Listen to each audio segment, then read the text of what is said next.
Comienza la noche bajo la dirección de Claudia Gurizati.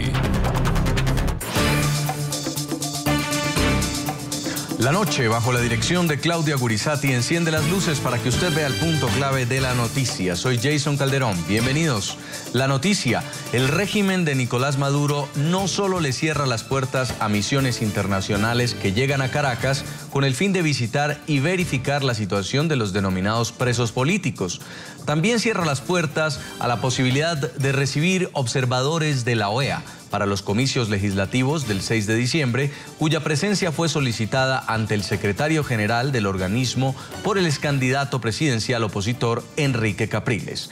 El punto clave de la noticia: mientras los dirigentes de oposición exigen la presencia de observadores internacionales que garanticen la transparencia de las elecciones, el régimen de Nicolás Maduro parece tener toda su atención centrada en el conflicto limítrofe que sostiene Venezuela con Guyana. Pese a que el litigio se remonta a la época en que Guyana era una colonia británica, la tensión creció desde que en marzo pasado la petrolera estadounidense ExxonMobil inició exploraciones en aguas que están en disputa bajo autorización del gobierno guyanés. El lío diplomático entre Venezuela y Guyana parece haberse convertido en tema de primer orden para el gobierno de Nicolás Maduro, por encima de la crisis social y política que vive internamente la nación bolivariana. La historia de este diferendo limítrofe cada día suma un capítulo más. Esta vez, por cuenta de las palabras del presidente de la Asamblea Nacional, Diosdado Cabello, quien en una entrevista a un canal local calificó como una provocación que el gobierno de Guyana haya establecido los límites de 3 de sus ríos en el territorio del Esequibo, un área por la que ambos países mantienen una disputa desde hace más de un siglo. Sale el gobierno guyanés de este señor, que es un guerrerista, evidentemente un guerrerista, publicando unos supuestos límites. Es una provocación en verdad, es una provocación para que haya una respuesta de este lado militar. Este documento fue el que desató la dura reacción de Cabello. Se trata de la Gaceta Extraordinaria de Guyana número 1629, en la que se establecen los límites de Guyana en 3 ríos que considera suyos. Es decir, el río de Merara, Berbice y Esequibo, este último, que haría parte de la zona que históricamente se disputan las dos naciones. No puede confundirse el uso de la paz con debilidad. Nosotros para nada vamos a asumir una actitud guerrerista como algunos quisieran, sino una posición muy firme de defensa del territorio venezolano. Esta nueva reacción del gobierno venezolano se presenta solo horas después de que el presidente Nicolás Maduro denunciara ante la ONU lo que también llamó una provocación del presidente de Guyana por el conflicto territorial. Se ha dedicado a vituperiar a nuestro país, a Venezuela, a nuestra historia, y ha tomado decisiones graves que desconocen el Acuerdo de Ginebra, desconocen el mecanismo de los buenos oficios, y ha llenado de tensión las relaciones entre Guyana y Venezuela. En su visita a Nueva York, donde Maduro se reunió con el secretario general de la ONU, Ban Ki-moon, para intentar recabar respaldo en sus pretensiones limítrofes frente a Guyana, el presidente venezolano asumió 2 compromisos. Primero, activar una comisión inmediatamente de la Secretaría General que vaya a Venezuela y vaya a la República Cooperativa de Guyana a promover la activación del buen oficiante a través del Acuerdo de Ginebra. Y en segundo lugar, bueno, que todo esto nos pudiera conducir en septiembre, cuando se estén cumpliendo los 70 años de Naciones Unidas, a una posible reunión entre el presidente de Guyana y el presidente de Venezuela. Para expertos, la postura de Maduro es parte de una estrategia política para ocultar la crisis interna que vive Venezuela. Por fin hay una preocupación y un interés sobre el tema, pero uno desgraciadamente sospecha que esta inversión de rumbo se debe a 2 razones fundamentales. Una, la cercanía de unas elecciones parlamentarias muy cruciales para el país, en la cual actualmente la opinión pública hay un apoyo popular muy alicaído para el gobierno. Venezuela y Guyana, antigua colonia británica, reclaman como propio el Esequibo, un territorio de 160.000 kilómetros cuadrados rico en recursos naturales. Históricamente, para Caracas, la frontera entre las dos naciones es la línea medio del río Esequibo. En 1966 fue firmado el Acuerdo de Ginebra, que instalaba a las partes a llegar a un acuerdo final satisfactorio a través del secretario general de la ONU. Pero después de décadas de desacuerdo, la tensión escaló luego de que en mayo pasado la petrolera estadounidense ExxonMobil descubriera un yacimiento en aguas supuestamente en disputa. Maduro respondió con un decreto que modifica las fronteras entre ambas naciones, según advirtió Guyana, que dio vía libre a ExxonMobil para continuar sus exploraciones.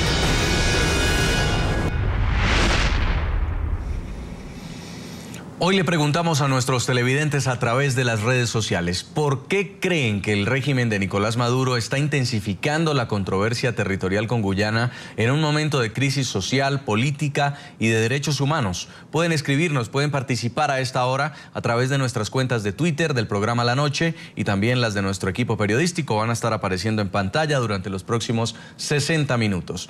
Y quiero saludar a esta hora a mis invitados. En Caracas, Venezuela, estamos en contacto con Blanca Rosa Mármol. Ella es magistrada emérita del Tribunal Supremo de Justicia de Venezuela. Bienvenida al programa La Noche.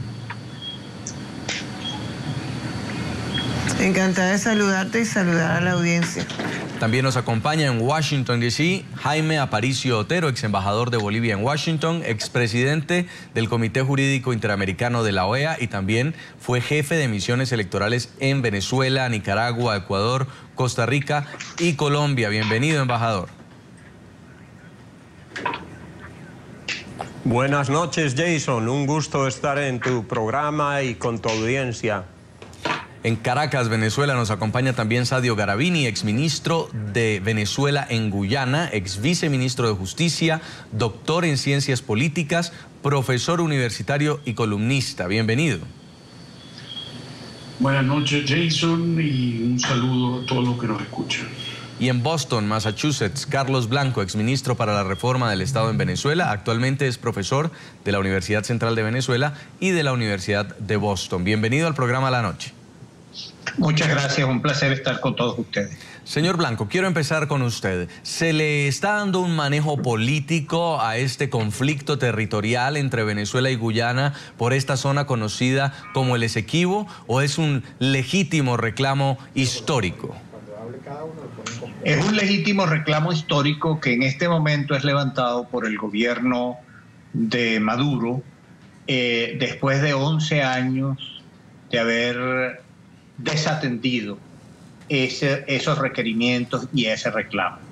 No olvidemos que la política del régimen venezolano, del gobierno de Chávez, fue básicamente comprar apoyo internacional sobre la base del petróleo. Esto tuvo un impacto muy importante en el Caribe y para sostener ese apoyo caribeño desatendió la legítima demanda venezolana por muchos años.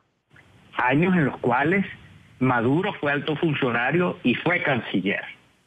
Obviamente, en las circunstancias actuales, no es porque la Exxon esté allí ahora que se ha descubierto, porque ha habido muchas empresas internacionales tratando de explorar y explotar esa zona, una parte de la cual es de la zona en reclamación por parte de Venezuela, sino que es ahora que el gobierno de Maduro necesita crear una especie de conflicto no solamente con Guyana, sino que hay algunos escarceos también con Colombia, para crear un sentimiento de unificación nacional que la verdad es que no creo que sea posible que lo logre porque está demasiado claro el juego de un gobierno que está en el foso de la opinión pública en Venezuela. Señor Garavini, ¿qué es lo que está pasando en el Esequibo? ¿Por qué está ocurriendo en este momento un conflicto territorial? Sabemos que es histórico, pero ¿cuál es el manejo que hay sobre esta zona actualmente? Bueno, agregando a lo que dijo mi amigo Carlos Blanco, evidentemente después de 11 años no solo de olvido, de prácticamente abandono, porque el presidente Chávez en el 2007, por ejemplo, deslegitimó la misma reclamación venezolana sobre la zona de reclamación, diciendo algo que probablemente yo sospecho que fue sugerido por Cuba, que es, dijo una falsedad histórica realmente ridícula desde el punto de vista histórico, que la reactivación de la reclamación venezolana en 1962 se hizo por presión del imperio, como lo llamaba Chávez, norteamericano, que quería desestabilizar el gobiernito autónomo, pero no independiente ni siquiera, de un hombre de izquierda, Chedi Jagan. Eso, repito, es una falsedad ridícula, porque Kennedy no necesitaba llamar a Betancourt para decirle: hazme el favor de reactivar la reclamación que ustedes tienen allí casi del Esequibo para desestabilizar a Reagan. Lo único que tenía que hacer en todo caso era llamar a Macmillan, el primer ministro conservador británico, y decirle: mira, hazme el favor de no darle la independencia mientras este señor esté en el gobierno. Y efectivamente la independencia vino solo después de un cambio de gobierno por unas elecciones que hubo en 1964.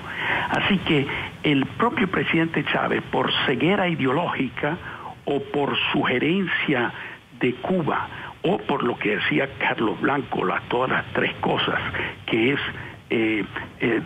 tener los votos del CARICOM, que son 15 en la OEA, y olvidarse de este pequeño problema dentro de esa visión megalomaníaca que tenía de la política exterior de Venezuela. Después, repito, de una posición así, el canciller del presidente Chávez, que estuvo 6 años sin, creo, mencionar, si ha mencionado 1 o 2 veces la palabra Esequibo en esos 6 años, sospecho, yo no recuerdo que la haya mencionado, ahora de pronto reactiva este tema al más alto nivel dentro de la agenda nacional. Obviamente la primera razón la expuso Carlos Blanco. Hay una segunda razón, que es calmar y distraer a un sector de la Fuerza Armada que estaba preocupado de ese abandono, que no es solamente un abandono, es muy importante recordar sobre la reclamación, sobre la zona en reclamación del Esequibo y su proyección atlántica, sino la defensa de la fachada atlántica del delta del Orinoco, que es la fachada atlántica que produce el Estado venezolano del delta Macuro. ¿Por qué digo esto? La concesión Stabroek, que es la concesión de la Exxon, que por cierto no es solamente de la Exxon, sino el socio minoritario de 30% más o menos de esa concesión la tiene la China National Offshore Oil Company, 100% de capital estatal chino, socia de la faja petrolífera del Orinoco de PDVSA y del proyecto Mariscal Sucre, el proyecto de gas. Entonces, qué curioso que Maduro ataca a la Exxon, pero no dice nada que el socio minoritario es el propio Estado chino. Y esa concesión además fue dada hace más de 2 años, hace ya tiempo, y no por este gobierno, sino por el gobierno anterior, con el cual parece y dice Maduro que ha tenido siempre las mejores relaciones. Ahora ataca a este gobierno diciendo que es el causante, que es títere de la Exxon. Pero ¿cómo es eso? Si las concesiones fueron dadas por el otro gobierno, ahora es el títere el actual. Señor, absolutamente ilógico. Quiero también preguntarle al ex embajador Jaime Aparicio Otero, ¿por qué cree usted que se están levantando estas banderas por parte de Nicolás Maduro repentinamente, las banderas de la pelea territorial con un vecino? Y en algunas ocasiones se ha visto como, sobre todo en casos de dictaduras o de autócratas, cuando hay crisis, apelan al nacionalismo. ¿Esto es lo que está pasando aquí? Yo creo que sí, y concuerdo totalmente con mis antecesores en la palabra, y creo que es muy claro darse cuenta que en los últimos 10 años el gobierno de Venezuela, la diplomacia venezolana, que como se bien sabe no ha sido muy eficiente, pudo haber logrado muchos de sus objetivos en este tema específico. Este es un tema histórico, es un tema en el que Venezuela ha pedido una negociación bilateral y en ese momento, en estos últimos 10 años, Venezuela controlaba la OEA, controlaba CELAC, tenía una alianza muy grande con Cuba, que tiene un gran poder de influencia en esa zona. Tenía todas las condiciones para que su diplomacia logre sentar en la mesa a Guyana y adelantar una solución de mutuo acuerdo, dado que ya se sabía que ahí había recursos, se conocía hace ya varios años lo que hoy se conoce, y creo que han sacado de la carpeta este tema con otro fin, que es, como ya lo han dicho, el de distraer a la opinión pública. Siempre los exabruptos nacionalistas y de amenaza externa son muy efectivos en tiempos de elecciones porque unen a la gente alrededor de un presidente que se quiere mostrar como defensor de la soberanía del país, en este caso de Venezuela. El caso más parecido y más claro y más extremo, claro, fue el de la dictadura argentina. La dictadura argentina estaba ya a punto de caer, habían cambiado las condiciones en Latinoamérica, en Estados Unidos, ya el apoyo a los militares estaba retrocediendo en Estados Unidos y ellos necesitaban aglutinar a la gente. Y para eso fabricaron toda esta provocación y esta guerra que acabó con la muerte de gente inocente y con una tragedia y finalmente con la caída de la dictadura argentina. Sí. En este caso es claro que están apelando a ese nacionalismo para distraer la opinión pública.